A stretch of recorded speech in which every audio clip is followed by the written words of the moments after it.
കോക്കാച്ചിയെ പേടിച്ച ചെറുപ്പകാലമാണോ നിങ്ങളുടേത്? കോക്കാച്ചി, മാക്കാച്ചി, മാക്കാൻ, കുട്ടിച്ചാത്തൻ, അഞ്ചുകണ്ണൻ എന്നിങ്ങനെ നിരവധി പേരുകളിൽ അറിയപ്പെടുന്ന ഒരേ സമയം നെഗറ്റീവും പോസിറ്റീവും നിറഞ്ഞ ഒരു അഞ്ചക്കള്ളക്കൊക്കന്റെ കഥ. അതാണ് ഉല്ലാസ് ചെമ്പൻ സംവിധാനം നിർവഹിച്ച അഞ്ചക്കള്ളക്കൊക്കൻ പൊറാട്ട്. ചിത്രം ഒരേ സമയം അഞ്ചക്കള്ളക്കൊക്കന്റെ കഥയും പൊറാട്ട് എന്താണെന്നും നമുക്ക് പറഞ്ഞു തരുന്നു. പൊറാട്ട് എന്നത് ഒരുപക്ഷെ ഇപ്പോഴത്തെ യൂത്തിന് അന്യം നിന്നുപോയ ഒരു നാടക കലാരൂപം കൂടിയാണ്. ചെമ്പൻ വിനോദ് ജോസ്, ലുക്മാൻ, മണികണ്ഠനാചാരി, മേഘ തോമസ്, സെന്തിൽ കൃഷ്ണ, RJ മുരുകൻ, അങ്കമാലിയിൽ വെറുപ്പിച്ച വില്ലനായിരുന്ന മെറിൻ ജോസ്, പ്രമോദ് വെളിയനാട് എന്നിവർ പ്രധാന കഥാപാത്രങ്ങളെ അവതരിപ്പിക്കുന്ന അഞ്ചക്കള്ളക്കൊക്കൻ പൊറാട്ട് എന്ന ചിത്രം ഒരു വ്യത്യസ്തമാർന്ന ചലച്ചിത്ര ഭാഷയും പിടിച്ചിരുത്തുന്ന കിടിലൻ മേക്കിങ്ങും തന്നെയാണ് സമ്മാനിച്ചിരിക്കുന്നത്. കേരള കർണാടക ബോർഡറിൽ കാളഹസ്തി എന്ന മലയോര ഗ്രാമത്തിലെ ഒരു പോലീസ് സ്റ്റേഷനും അവിടെ നടക്കുന്ന ഒരു പ്രമാണിയുടെ കൊലപാതകവും അതിനെ ചുറ്റിപ്പറ്റിയുള്ള ചില സംഭവ വികാസങ്ങളും വ്യത്യസ്തരായ എന്നാൽ പച്ചയായ അവിടുത്തെ കുറെ മനുഷ്യരുടെ കഥയുമൊക്കെയാണ് അഞ്ചക്കള്ളക്കൊക്കൻ പൊറാട്ട് എന്ന ചിത്രത്തിലൂടെ പറഞ്ഞു വെച്ചിരിക്കുന്നത്. ആദ്യം തന്നെ ചിത്രത്തിന്റെ പോസിറ്റീവ് വശങ്ങൾ നോക്കിയാൽ ഉല്ലാസ് ചെമ്പന്റെ മേക്കിംഗ് സ്റ്റൈൽ തന്നെയാണ് ഒന്നാമത്തെ പോസിറ്റീവ്. തങ്കമണി സംഭവമൊക്കെ പ്രതിപാദിച്ചത് കൊണ്ട് തന്നെ അഞ്ചക്കള്ളക്കൊക്കന്റെ കഥ നടക്കുന്നതും ഒരു 80 കാലഘട്ടത്തിലാണെന്ന് നമുക്ക് കരുതാം. കാലഘട്ടത്തിന് നീതി പുലർത്തിയ ചിത്രത്തിന്റെ കലാ സംവിധാനവും കളറിങ്ങും ആളുകളുടെ മേക്ക് ഓവറും എല്ലാം തന്നെ നന്നായിരുന്നു. അതേപോലെ തന്നെ ടെക്നിക്കൽ വശം നോക്കിയാൽ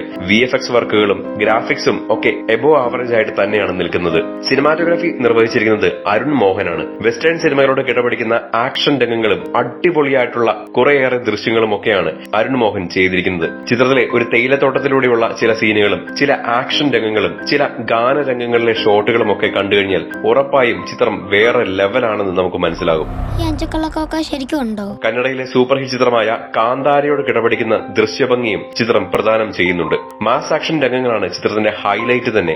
ഇടിയുടെയും വെടിയുടെയും പൊടിപൂരമാണ് ചിത്രത്തിൽ ഉടനീളം കാണാനാവുന്നത്. സൗണ്ട് ഡിസൈനിങ്ങും സംഗീതവുമാണ് എടുത്തു പറയേണ്ടുന്ന മറ്റൊരു കാര്യം. മണികണ്ഠൻ അയ്യപ്പ എന്ന സംഗീത സംവിധായകൻ പ്രേക്ഷകരെ ത്രില്ലടിപ്പിച്ച് ട്രാൻസ് ലെവലിലേക്ക് കൊണ്ടുപോകുന്ന തരത്തിലുള്ള ത്രസിപ്പിക്കുന്ന സംഗീതം തന്നെയാണ് കാഴ്ചവെച്ചിരിക്കുന്നത്. അഭിനേതാക്കളിലേക്ക് നോക്കിയാൽ ചെമ്പൻ വിനോദ് ജോസ് അവതരിപ്പിച്ച നടവരമ്പൻ പീറ്റർ അദ്ദേഹത്തിന് മാത്രം ചെയ്യാൻ പറ്റുന്ന ഒരു കഥാപാത്രമായി തോന്നി. മണികണ്ഠൻ ആചാര്യയുടെ കഥാപാത്രവും വന്നു കഴിഞ്ഞാൽ പിന്നെ ഒരു അഴിഞ്ഞാട്ടം തന്നെയായിരുന്നു. അതേപോലെ തന്നെ മെറിൻ ജോസും ഒപ്പമുണ്ടായിരുന്ന ഡാൻസറായ സഹോദരനെ അവതരിപ്പിച്ച പയ്യനും ഒരു രക്ഷയുമില്ല. അവരെത്തിക്കഴിഞ്ഞാൽ കുറെ സമയത്തേക്ക് സിനിമ മൊത്തം അവരാണ് കൊണ്ടുപോകുന്നത്. ഇടയ്ക്ക് വെറുപ്പിച്ചും ഇടയ്ക്ക് മാസ് കാണിച്ചുമൊക്കെ അവരെങ്ങനെ പൂണ്ട് വിളയാടി പോകുന്നു. അതേപോലെ തന്നെ ലുക്മാന്റെ വാസുദേവൻ എന്ന കഥാപാത്രവും അടിപൊളിയായിരുന്നു. മേഘയുടെ പത്മിനിയും ഒക്കെ നന്നായിരുന്നു. ചിത്രത്തിൽ അഞ്ചക്കള്ളക്കൊക്കൻ ആരാണെന്ന് ചോദിച്ചാൽ അത് ചിത്രത്തിലെ ആരുമാകാം എന്ന തരത്തിലാണ് കഥ പറഞ്ഞു പോകുന്നത്. ചെമ്പന്റെ കഥാപാത്രമോ ലുക്മാന്റെ കഥാപാത്രമോ മണികണ്ഠനാചാര്യയുടെ കഥാപാത്രമോ ആരുമായും നമുക്ക് അഞ്ചക്കള്ളക്കൊക്കനെ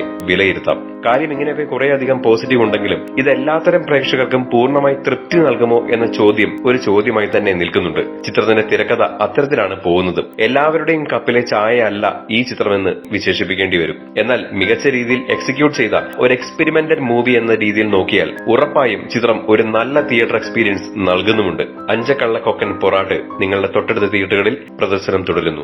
കൂടുതൽ സിനിമാ വിശേഷങ്ങൾക്കും മറ്റു വാർത്തകൾക്കുമായി ഇപ്പോൾ തന്നെ സബ്സ്ക്രൈബ് ചെയ്യൂ മൂവി ഡാസിൽസ്.